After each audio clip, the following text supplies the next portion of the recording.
Good morning student हम lesson number 8 Indians vanishing wild life के बारे में पढ़ रहे थे। तो कुछ पैराग्राफ हमने कल डिस्कस किए थे। आज नेक्स्ट जो पैराग्राफ पढ़ने जा रहे हैं वो है द लोअर हिमालयाज़। तो मैं आशा करता हूँ ध्यानपूर्वक सुनेंगे। इन द लोअर हिमालयाज़, निचले हिमालय में, the male musk deer is still widely hunted for the little gland above its abdomen whose secretion is used in the perfume industry in the west। तो ये मेल मस्क डियर, नर कस्तूरी मृग, अभी कहते हैं उसका बहुत विस्तृत रूप से जो है शिकार किया जा रहा है। उसके पेट और उससे निकलने वाले स्राव का जो प्रयोग है वो पश्चिमी जो लोग हैं वो इत्र बनाने के उद्योग में करते हैं।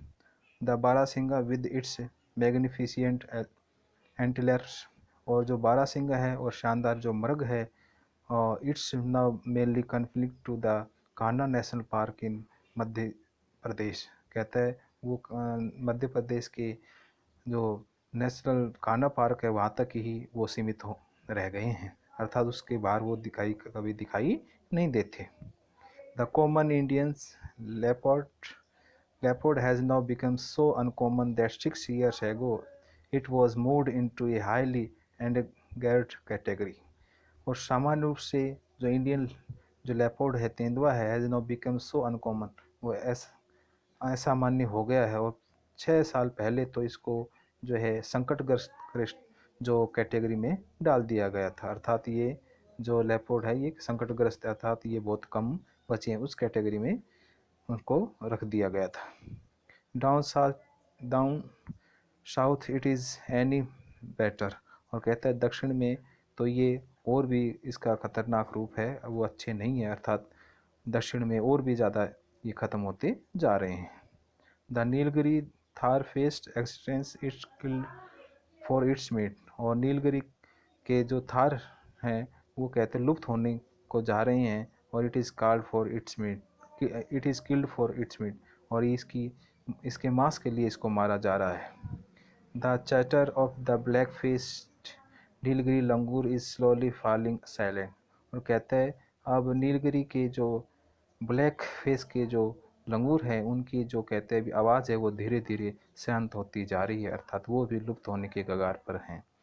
The oil from its fat is sold as a balm and its flesh released by poachers, और कहते हैं ये जो लंगूर हैं जो धीरे धीरे समाप्त हो जा रहे हैं, उसका कारण क्या है कि इनके जो फैट्स है इनकी वसा से ऑयल प्राप्त किया जाता है और बाम के रूप में उसको बेचा जाता है, और शिकारी लोग इसके जो फ्लैश, इसके मांस है, उसका जो है खाकर आनंद उठाते हैं।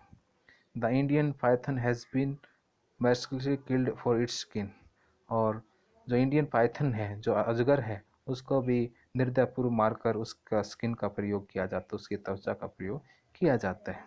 And the Indian elephant has also been pushed into the highly endangered list recently, और भारतीय जो हाथी हैं वो भी अब धीरे धीरे संकटग्रस्त जो लिस्ट में अब वो भेजे जा रहे हैं, अर्थात संकटग्रस्त जो श्रेणी में अब होते जा रहे हैं, अर्थात इंडियन एलिफेंट है वो भी अब कम होते जा रहे हैं, क्योंकि उनका शिकार भी किया जा रहा है शिकारी लोगों के द्वारा उनके दांतों का व्यापार करने के लिए। Only now are ecologist working out of the true extent of the damage, केवल अब पारिस्थितिक वैज्ञानिक हैं वो एक वास्तविक सीमा जो हद है उससे बाहर काम कर रहे हैं, अर्थात उनको भी ये नहीं पता कि कितनी नुकसान हुआ है कितना नहीं। द इंडियन वॉल्फ, और भारतीय भेड़िया for instance has lost 87% of his original habitat, और कहते हैं भारतीय जो भेड़िया है वो भी अपने वास्तविक जो निवास स्थान का 87% जो वो है खो चुका है। और इंडियन गैजल, और इंडियन जो गैजल है, इंडियन जो मर्ग है वो 88.4% जो है वो अब लुप्त हो चुका है। द स्लोथ बियर है वो 83% लुप्त हो चुका है। एंड द हुलकॉक गिबन, और कहते हैं हुलपुक जो लंगूर है, इंडियाज ओनली ऐप जो इंडिया का ऐप है, 87% लुप्त हो चुका है। और in fact habitat loss in one of the major cause of the rapid depletion of wild life.